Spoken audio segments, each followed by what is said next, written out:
Medina મસ્જિદ સુધી દબાણ દૂર કરવાની કામગીરી હાથ ધરી હતી।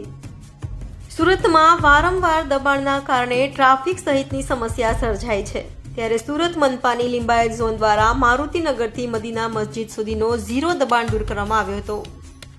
દબાણ દૂર કરતી વેળાએ કોઈ વિરોધ ન થાય તે માટે લિંબાયત ઝોન દ્વારા બંદોબસ્ત પણ લેવાયો હતો।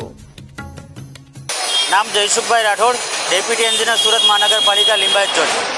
અત્યારે હાલમાં ટીપી 39 ઉધના લિંબાયતમાં મારુતિનગર સર્કલથી મદીના મસ્જિદ સુધીના આપણા 18 મીટર પહોળાઈના ટીપી રસ્તા ઉપર આપણે દબાણની ડ્રાઈવ લેવામાં આવેલી છે આજે, જેના ભાગરૂપે સુરત મહાનગરપાલિકાના 60 થી 70 જણાનો સ્ટાફ તેમજ પોલીસ ખાતાના પીઆઈશ્રી તથા ડી સ્ટાફના માણસો સાથે આજે આ ડ્રાઈવ હાથ ધરવામાં આવેલી છે, જેમાં રોડ ઉપરના કાચા પાકા દબાણો દૂર કરવાની કામગીરી હાથ કરવામાં આવેલી છે।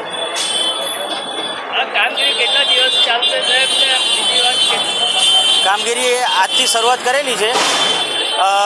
પિરિયોડિકલી અને કામગીરી દર વીકલીથી 15 દિવસના ગાળામાં બી આ કામગીરી રૂટીનના કામગીરીના ભાગરૂપે ચાલુ રાખવામાં આવશે।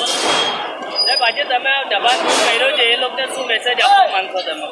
મેસેજ તો એ લોકો સમજી જ ગયા હશે।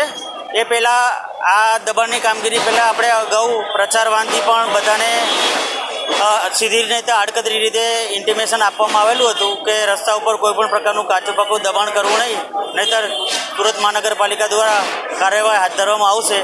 જેથી આજે આ ડ્રાઈવ હાથ ધરવામાં આવેલી છે અને એ કન્ટિન્યુ રહેશે જ્યાં સુધી કોઈ પણ પ્રકારના દબાણો કાયમી ધોરણે દૂર ન થાય ત્યાં સુધી।